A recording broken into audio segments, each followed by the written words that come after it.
Welcome back to our channel Landmax 2.0. இப்போ நம்ம என்ன சம் பார்க்க போகிறோம்னா பேங்க் எக்ஸாமில் கேட்ட இந்த சம்மை தான் பார்க்க போகிறோம். இதே மாதிரியான சம்ஸ் வந்து எஸ்எஸ்சி டிஎன்பிஎஸ்சிலையும் கேட்கலாம்.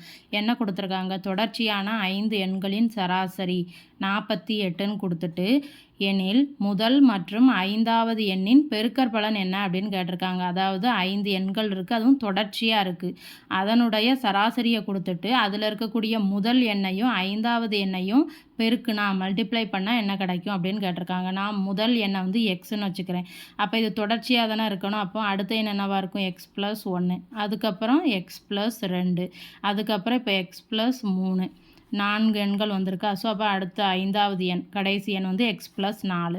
இப்போ என்ன கொடுத்துருக்காங்க, இதனுடைய சராசரி கொடுத்துட்டு முதல் எண்ணையும் 5வது எண்ணையும் மல்டிப்ளை பண்ணால் என்ன கிடைக்கும் அப்படின்னு கேட்டிருக்காங்க. அதாவது x × x+4 இதனுடைய வேல்யூ என்ன அப்படின்னு கேட்டிருக்காங்க. இப்போ 5 எண்களையும் நம்ம என்ன பண்ணணும், கூட்டிட்டு 5ஆல் டிவைட் பண்ணாதானே நமக்கு 48 கிடைக்கும். அதாவது x + x+1 + x+2 + x+3 + x+4 5 எண்களையும் ஆட் பண்ணிட்டேன். இதை இப்போ நம்ம 5ஆல் டிவைட் பண்ணால் தான் என்ன கிடைக்கும், 48. அதான சராசரி. ஸோ இப்போ 5 எத்தனை எக்ஸ் இருக்குது, 5x இருக்குது, ப்ளஸ் 3 6 10 டிவைடட் பை 5 இந்த சைடு வந்தால் மல்டிப்ளை ஆயிருமா, 48 × 5. இதை மல்டிப்ளை பண்ணால் 8 5 40, 4 5 20, 240ன்னு கிடைக்குமா. ஸோ அப்போ 5x = 240. இங்கே +10 அந்த சைட் போகையில் -10 ஆயிரும். ஸோ அப்போ 5x = 230. ஸோ அப்போ x = 230/5.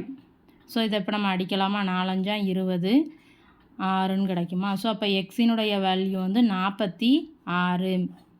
ஸோ இப்போ என்ன பண்ணலாம், இப்போ நமக்கு என்ன தேவை, x × x+4.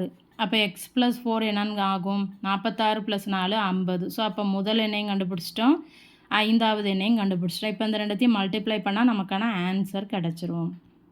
= 46 × 50.